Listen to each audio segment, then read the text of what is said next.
కూటమి ప్రభుత్వం పరిపాలన బాగుందని చెప్తాను. ఎందుకంటే మన భూములు మన చేతిలో ఉన్నాయి, మన ఆరోగ్యం మన చేతిలో ఉంది. ఈ రోజున హాయిగా బతకగలుగుతున్నాం అంటే కూటమి దయ వల్లే. ఈ రోజుకి మనం అదే ప్రభుత్వాన్ని గద్దె మీద కూర్చోబెడితే ఆ కల్తీ లిక్కర్తో అందరినీ చంపేసేవాళ్ళు. ఆ చంపేసిన కేసులు కూడా మీడియాకు కూడా దొరికాయి కాదు. ఖచ్చితంగా చెప్తున్నా, ఆ మందు ఎందుకు తాగుతున్నారో వాళ్ళకే తెలియక ఒక 90 క్వార్టర్ తాగవలసినోడు కూడా ఒక ఫుల్ తాగి ఏంట్రా ఇది పని చేయట్లేదు అనే పరిస్థితికి దిగజారిపోయే పరిస్థితి వచ్చేది. అర్థమైందా? అది అలా తయారు చేసేవాడు రాష్ట్రాన్ని ఒక బానిసల్లాగా. ఇప్పుడు చోళ పరిపాలనలో చోళులు అందరూ కూడా ఒక ఎందుకంటే చెప్తున్నాను కదా, ఈ సింహాసనం నాది, దీన్ని 30 సంవత్సరాలు పరిపాలించడానికి పుట్టిన రాజుని నేను, నన్ను తప్పితే ఇంకెవడో ఈ సింహాసనాన్ని కదపలేడు అని మెంటల్గా సైకోగా ఫీల్ అయిపోయాడు. ఒక సైకో థాట్ వచ్చేసింది దానికి. వచ్చేసిన తర్వాత మంత్రుల్ని ఎలా తయారు చేశాడంటే, మీ ఇష్టం వచ్చని మాట్లాడుకోండి, మంద రిషికొండ మన రాజ్యం, మీరు ఎవరైనా ప్రెస్ వాళ్ళు వచ్చి బాగా ఇబ్బంది పెడితే గ్రీన్ మ్యాట్ వేయండి, దాని మీద వీడియోలు తీయండి, ఎడిటింగ్ చేయండి, అందరికీ చూపించండి అనే టైప్లో పరిపాలన మొత్తం కూడా వాళ్ళ చేతిలో తీసుకుందామని చూశారు. మాట తీరు కూడా, భాష కూడా చాలా చండాలంగా, చాలా దుర్భరంగా మాట్లాడేవాళ్ళు. వాళ్ళందరూ కూడా ఈ రోజున 1 by 1 వస్తున్నారు, కేసులు పడుతున్నాయి వాళ్ళ మీద.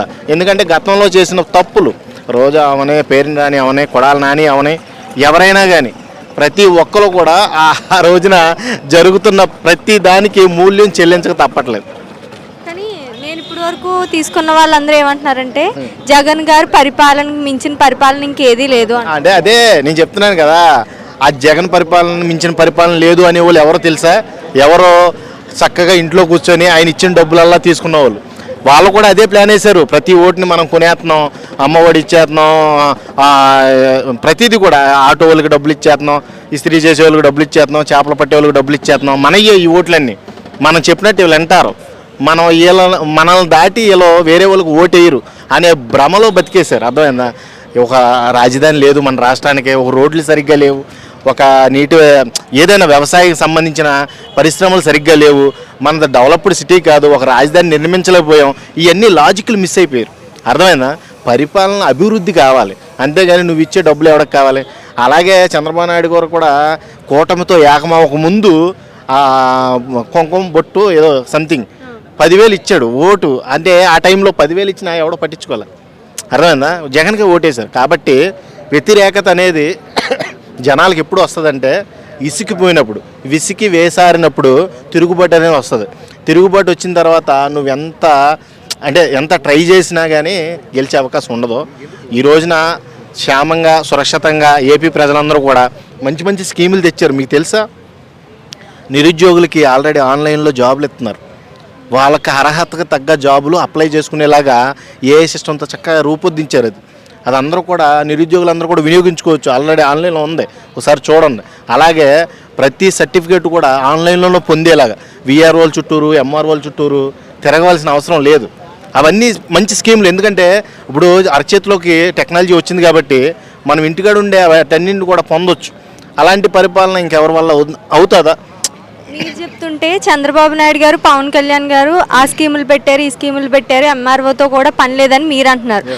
కానీ చాలామంది ఏమంటున్నారంటే, జగన్ గారు ఉన్నప్పుడే మిర్చి పండించే వాళ్ళకి కానీ, గుంటూరు వైపు వాళ్ళకి కానీ, రైతులకు కానీ, స్టూడెంట్స్కి కానీ అప్పుడే మంచి జరిగింది, ఇప్పుడు ఏం చేయట్లేదు అంటున్నారు. దాన్ని ఎలా సమర్థిస్తారు? అంటే ఇప్పుడు మిర్చి పండించే వాళ్ళకి ఏం చేశాడు ఆయన? మిర్చి యాడ్లు ఏమైనా కొన్నాడా? లేకపోతే కారం రేటు పెంచాడు వాళ్ళకి? అర్థమైందా? ఏది జరగలేదు అక్కడ. వీళ్ళందరూ క్రియేట్ చేసుకుంటున్నారంటే, మేము బాగా పరిపాలించామని పోర్ట్రేట్ చేసుకుంటున్నారు. మేము అందరికీ డబ్బులు ఇచ్చాము, రైతు బీమా ఇచ్చాము, లేకపోతే అమ్మ ఒడి ఇచ్చాము, ఇలాంటివన్నీ పనిచేసాము. డబ్బుని రాష్ట్రంలో ఇచ్చిన మీ బడ్జెట్ మొత్తం కూడా మేము జనాలకు పనిచేసాము. ఈ ఓట్లన్నీ మాయే, మీరే కావాలని మా ఓట్లను లాక్కున్నారని మాట్లాడుతున్నారు వాళ్ళు. అర్థమైందా? ఒక పక్కన అభివృద్ధి జరగలేదన్న అసలు ఆ థాటే లేదు వాళ్ళకి. అర్థమైందా? ఒక పరిపాలన, ఒక రాజధాని లేదు, లేకపోతే ఒక రోడ్లు లేవు సరిగ్గా, లేకపోతే ఇది కల్తీ లిక్కర్ వల్ల జనాలు చనిపోతున్నారు, ఈ ఆలోచన వివేచన జ్ఞానం వాళ్ళకి లేదు కాబట్టి ఇప్పటికి కూడా అదే ద్వారంలో ఉన్నారు. వాళ్ళ మంత్రులు కూడా ఇప్పటికి కూడా ఎటు కూడా మారకుండా అదే మాట తీరు, అదే పరిపాలన చేద్దాం అన్నట్టుగా అదే కొనసాగిస్తూ ఉన్నారు. కాబట్టి ఈ రోజున ఆ రెడ్ బుక్లో ఎక్కిన ప్రతి ఒక్కడి పేరు బయటకు వస్తుంది. అందులో పోసాని మొన్నే దేహశుద్ధి అయ్యింది. ఇంకా అవ్వాల్సిన వాళ్ళు చాలామంది ఉన్నారు. నాటకాలు ఆడుతున్నారు ప్రతి ఒక్కరు. గుండెపోటు వచ్చిందని పేరునని కొడాల నాని గుండెపోటు వచ్చిందని నాటకం ఆడాడు. ఎందుకు? తప్పించుకోవడానికి. ఆల్రెడీ కేసులు పెడుతున్నారు కదా, కేసులు ఒకటొకటి కలుగులో ఉన్న ఎలకల్ని ఒక్కొక్కదాన్ని పీకుతున్నారు బయటికి. ఈ పీకే క్రమంలో ప్రతి ఒక్కరు వస్తారు. అప్పట్లో మాట్లాడిన పదజలానికి నిజంగా సంత మార్కెట్లో ఒక సంతలో మాట్లాడుకునే వ్యక్తుల్లాగా అసలు ఒక అసెంబ్లీలో మీటింగ్లా ఉండేది కాదు. సంతలో మాట్లాడుకునే బజారు మనుషుల్లాగా ఈ మంత్రులు ప్రవర్తించిన తీరును బట్టే ఈ రోజున ఈ కేసులు, ఈ ప్రతి కర్మఫలం ఇదంతా కూడా కర్మ అనుభవించక తప్పదు. అయితే పవన్ కళ్యాణ్ గారు సినిమాల్లోనే కాకుండా రాజకీయాల వైపు కూడా ప్రజల కోసం చేస్తారు. చంద్రబాబు నాయుడు గారు పవన్ కళ్యాణ్ గారు కలిస్తే ప్రజలందరికీ కూడా మేలు జరుగుతుంది. ఒక మాటకు అడ్డొచ్చాను. చంద్రబాబు నాయుడు గారు పవన్ కళ్యాణ్ గారు కలిసింది ఎవరి కోసం? ఏపీ ప్రజలను కాపాడడం కోసం. లేకపోతే వాళ్ళు ఎక్కడ తాగి ఎప్పుడో చచ్చిపోయేవాళ్ళు తెలుసా. మీడియాకు ఒక్క శవాన్ని కూడా చూపించలేదు వాళ్ళు. వాళ్ళు ఎక్కడ ఎందుకు తాగుతున్నారో కూడా వాళ్ళకి తెలియదు. నిజంగా దాంట్లో ఆల్కహాల్ పర్సంటేజ్ చెకింగ్ లేదు. ఒక క్వార్టర్ తాగవలసినాడు దాదాపుగా ఒక ఫుల్ తాగేవాడు. అంటే అప్పుడు పరిపాలనలో ఆ మందుని ఎందుకు తాగుతున్నారో కూడా వాళ్ళకి తెలియకుండా బానిసలను చేశారన్నమాట. చాలామంది అనారోగ్యాలు పాలయ్యేవాళ్ళు. ఈ పాటికి ఏపీలో సగం మంది పాపులేషన్ కూడా తగ్గిపోయేది. నిజంగా చెప్తున్నా, ఎంత కల్తీ అంటే వాళ్ళ ట్యాక్స్ కూడా ఎగ్గొట్టడానికి క్యాష్ రూపంలోనే తీసుకునేవాళ్ళు కౌంటర్స్లో.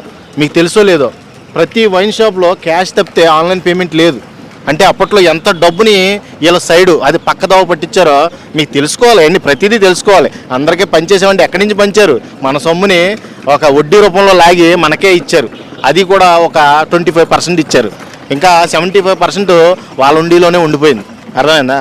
అప్పు చూపించారు రాష్ట్రం మీద. ఇప్పుడు ఆ అప్పునే కవర్ చేయాలా? వచ్చిన పరిపాలనే చేయాలా? వీళ్ళందరూ సతమతం అయ్యే ప్రక్రియలో ఒకలేమో పరిపాలన అంటే అభివృద్ధి వైపు చంద్రబాబు నాయుడు గారు ఉంటే, పవన్ కళ్యాణ్ గారేమో ఈ గ్రామాలు, ఈ గిరిజనులు, వీళ్ళ ఆ జీవన విధానం ఎలా ఉంది, వీళ్ళ దుర్భర పరిస్థితులు ఎలా ఉన్నాయి, వీటన్నిటి గురించి కూడా చక్కగా ఒక్కో పని చేసుకుంటూ పోతుంది. మాట్లాడితే ఈ సూపర్ సిక్స్లు ఈ స్కీములు కాదు, అభివృద్ధి చూసుకోవాలి. ఎప్పుడైనా సరే యువత కావాల్సిన విధంగా ప్రభుత్వం నడుస్తుందో లేదో చూసుకోవాలి. అది మెయిన్ పాయింట్. అర్థమైందా? ఈ స్కీములు ఏముంది? ఈ స్కీములు ఒక రోజు ఇస్తారు, రేపు పొద్దున మర్చిపోతారు. ఇవాళ పెన్షన్ 2500 సపోజ్ 3000 ఉందనుకోండి, దాన్ని ఒక 2000 ఎక్స్ట్రా చేశారు ఇంకో 5000 అవుద్ది. 5000 అయిన తర్వాత ఒక 5 రోజుల్లో మర్చిపోతాం కదా. స్కీములు కాదు ముఖ్యం. ఏదైనా సరే పరిపాలనలో సమర్థత, న్యాయబద్ధత, ప్రజల పట్ల ఉన్న అంకిత భావం ఇవన్నీ చూసుకొని పరిపాలన ముందుకు సాగితే ఆ ప్రభుత్వానికి మంచి పేరు వస్తుంది. మళ్ళీ పరిపాలన నిలబడే అవకాశం